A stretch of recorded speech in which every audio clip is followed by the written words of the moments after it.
రాయలసీమ పౌరుషంపై కేతిరెడ్డి పెద్దారెడ్డి జేసీ ప్రభాకర్ రెడ్డి సవాళ్లతో నివురుగప్పిన నిప్పులా మారింది తాడిపత్రి.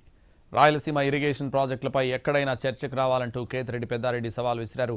కర్నూలు కొండారెడ్డి బుర్జ్ అయినా, కడప కోటిరెడ్డి సర్కిల్ అయినా, అనంతపురం టవర్ క్లాక్ అయినా చర్చకు రావాలని జేసీ ప్రభాకర్ రెడ్డికి కేతిరెడ్డి పెద్దారెడ్డి సవాల్ విసిరారు. అటు కేతిరెడ్డి పెద్దారెడ్డి, ఇటు జేసీ వర్గీయుల సవాళ్లు, ప్రతి సవాళ్లతో పోలీసులు అప్రమత్తమయ్యారు. తాడిపత్రిలో శాంతి భద్రతలకు విఘాతం కలిగిస్తే కఠిన చర్యలు తీసుకుంటామని హెచ్చరించారు. కేతిరెడ్డి పెద్దారెడ్డిపై తాడిపత్రి, అనంతపురం పోలీస్ స్టేషన్లో 3 కేసులు నమోదయ్యాయి.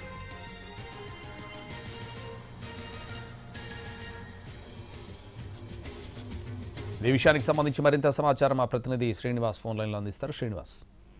సంతోష్, రాయలసీమ పౌరుషంపై కేతిరెడ్డి పెద్దారెడ్డి, జేసీ ప్రభాకర్ రెడ్డి సవాళ్లతో తాడిపత్రి ప్రాంతం నిప్పులా ఉందని చెప్పవచ్చు.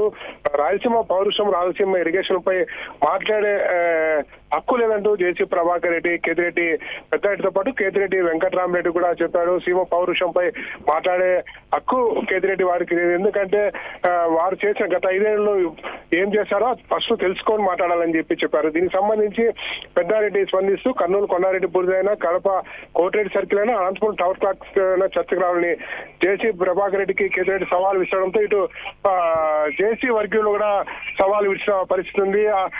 వేరే ప్రాంతాల్లో ఎందుకు, తాడిపత్రిలోని పెద్దారెడ్డి బుర్జు వద్దే తెలుసుకుంటామంటూ ఇటు జేసీ వర్గీయులు కూడా ఛాలెంజ్ స్వీకరించిన పరిస్థితి. ఇరువురు ఛాలెంజ్ ప్రతిష్ఠికాలతో పోలీసులు అప్రమత్తమయ్యారు. తాడిపత్రిలో శాంతి భద్రతకు విఘాతం కలిగిస్తే మాత్రం కఠిన చర్యలు తీసుకుంటామని హెచ్చరికలు జారీ చేసిన పరిస్థితి ఉంది. ప్రెస్ మీట్ ఏదైతుందో కేతిరెడ్డి ప్రెస్ మీట్ పెట్టడంతో పాటు రెచ్చగొట్టే వ్యాఖ్యలు చేశారు. అలాగే ప్రజాప్రతినిధులుగా ఉన్న కౌన్సిలర్ను దూషించారంటూ తాడిపత్రి పట్టణ పిఎస్ లో 2 కేసులు నమోదయ్యాయి. అలాగే అనంతపురంలో 1 టౌన్ లో 1 కేసు నమోదైన పరిస్థితి ఉంది. అనంతపురం పట్టణంలో 1 టౌన్ లో ప్రధానంగా రెచ్చగొట్టే వ్యాఖ్యలు చేశారంటూ, అలాగే శాంతి భద్రతలకు విఘాతం కలిగించే విధంగా మాట్లాడారంటూ కేతిరెడ్డి పెద్దారెడ్డిపై అనంతపురం టౌన్ లో కేసు నమోదైన పరిస్థితి.